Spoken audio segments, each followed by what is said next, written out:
Mapagpalang araw po sa ating lahat. Ako po si Emmanuel O. Alejandre. Ito po ang aking daily devotion ngayong June 16. And for today, ating pag-uusapan ang top 1 killer ng kayabangan.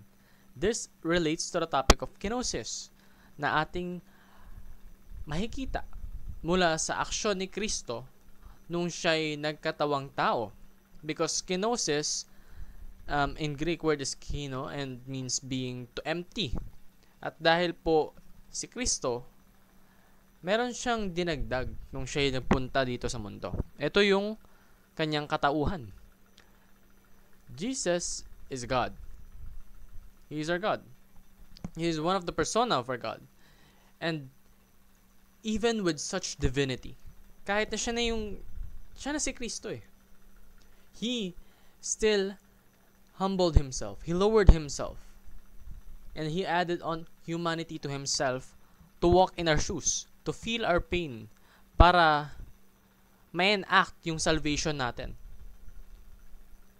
Kumbaga, nandito ka na sa pinakatuktok, pero willing ka pa rin na magpakumbaba para sa mga taong sumusuway sa'yo, para sa mga taong minsan dinadoubt ka pa. Ganon talaga kagaling yung Panginoon, no? Kahit na anong disobedience, kahit na anong untrustworthiness natin, He still loves us. And He sacrifices His one and only Son for us. And makikita natin ito sa Philippians chapter 2 verse 5 to 8 na nagsasabing, "Have this mind among yourselves, which is yours in Christ Jesus, who, though He was in the form of God, did not count equality with God a thing to be grasped, but emptied Himself by taking the form of a servant, being born in the likeness of man, and being found in human form. He humbled Himself by becoming obedient to the point of death, even death on a cross." And this is very, very crucial, no? Because death on a cross during the times of Jesus was very, very painful. It was torture. It was a process full of blood, full of suffering, and no such thing as rest.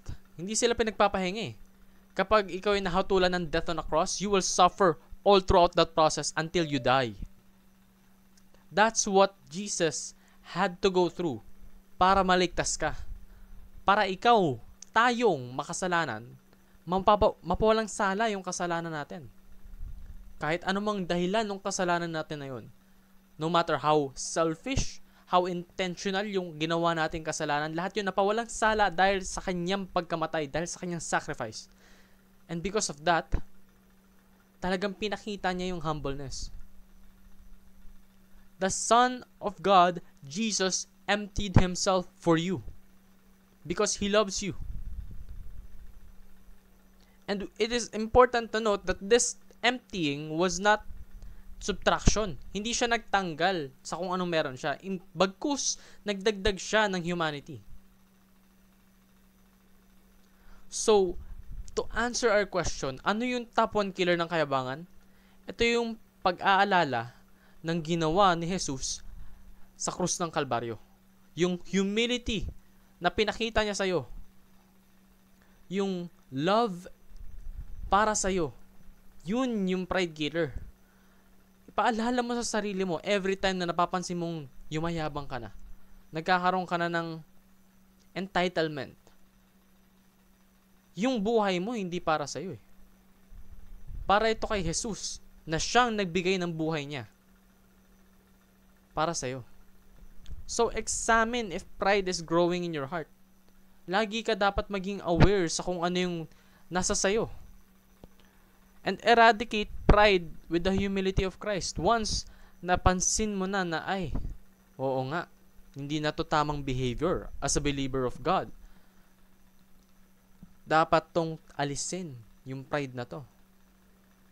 And exemplify the mindset and humility of Christ. That's our guide, no?